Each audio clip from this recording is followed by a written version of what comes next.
Jack lived in Adelaide, Australia. All the kids were going to visit their grandparents, and there was no one left in the neighborhood for Jack to play with. What's wrong? Why are you sitting here in the dark?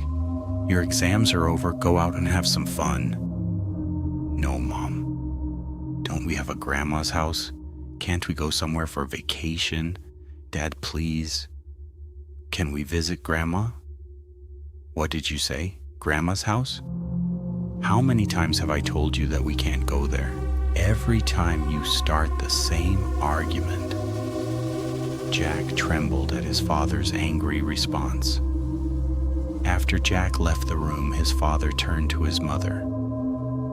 You know why I don't want to go there. Have you forgotten what happened? No one would ever leave their child in that place because she's still waiting. I know.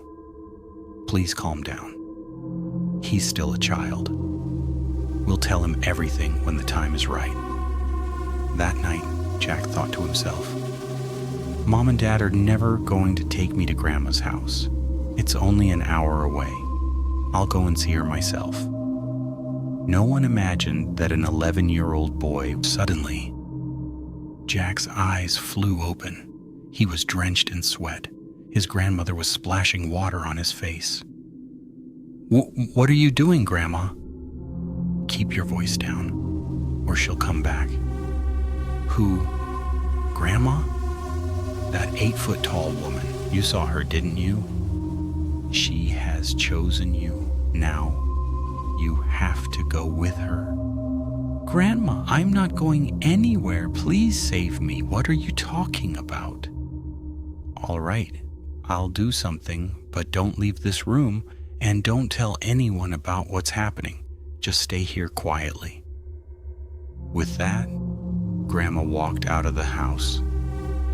A little while later, she returned with something in her hands. What's that, Grandma? What are you going to do with it? It's a protective symbol. If I draw it outside your room, she won't be able to come in. Just one more day, then everything will be over. The calmness in Grandma's voice and the strange, lifeless look in her eyes only made Jack feel even more confused. But he was just a little boy. There was no one else he could trust. So, he did exactly what Grandma told him to do. It was now the third day. Jack sat alone in his room. Then, he heard someone calling from outside the window. Jack, come here, hurry. When Jack didn't answer, bang, bang, bang. Someone started knocking hard on the window. Hurry, listen to me. If you don't come now, I won't be able to save you. This is your last chance. Jack listened carefully. That voice, why does it sound so familiar? Slowly, he walked toward the window. Suddenly, crash! The window flew open by itself. It's me, your grandmother. Don't be afraid. Come outside. I spoke to a priest and he told me what to do. We have to go into the forest and perform a ritual. Hurry. You scared me, Grandma. I thought she had come back. Okay, I'm coming. Just as Jack was about to leave the room, his phone started ringing. Jack, are you okay? Your mother had a terrible nightmare and Grandma isn't answering her phone. Jack told his father everything that had happened. What? All of this happened. And Mom still hasn't taken you to a priest? Did a priest visit the house? No. Grandma only drew some strange white symbols. She said they would keep her away from me. Something isn't right. Listen to me carefully. Lock yourself inside the room. No matter who calls you, don't come out, even if it sounds like your grandmother. But Dad, Grandma's outside the window. She's telling me to come into the forest for a ritual. No ritual can stop her. It's a trap. You wanted to know why I never come back to this village, didn't you? Listen, When I was 7 years old, there was a woman in this village who was nearly 8 feet tall. Everyone mocked her. No one spoke to her.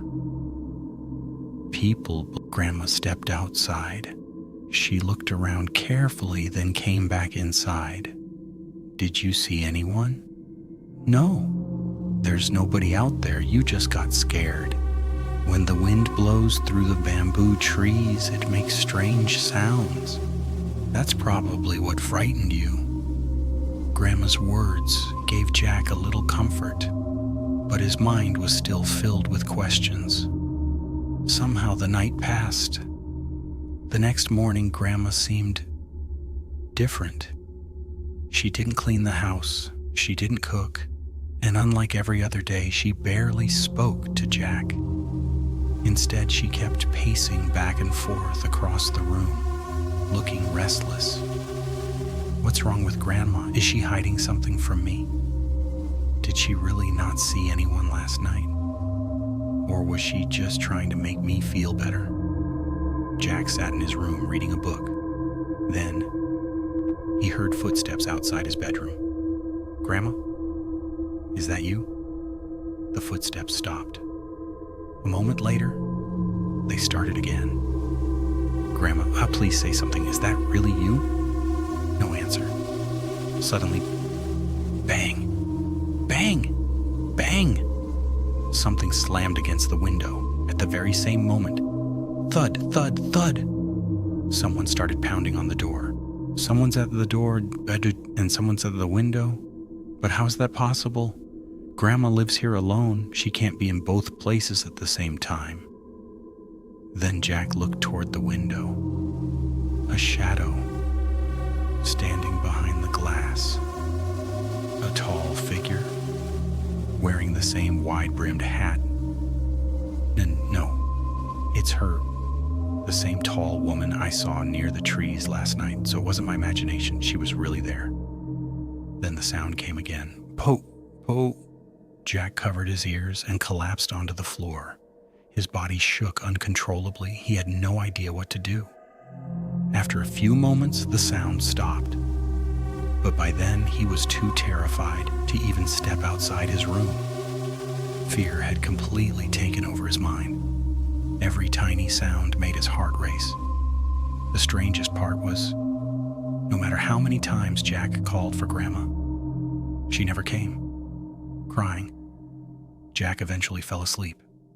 Suddenly, he felt someone shaking him awake. It was Grandma. What's wrong, Grandma? Come with me. She grabbed his hand and led him outside. But where are we going? She didn't answer. Instead, she took him to a dark wooden shack, pushed him inside, and slammed the door shut. Jack fell to the floor. By the time he got back on his feet, Grandma was gone. Grandma, why did you bring me here?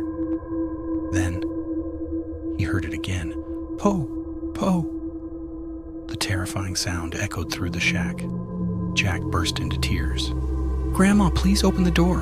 Grandma, I'm scared. A moment later, something thick and sticky dripped onto his forehead. Slowly, he looked up.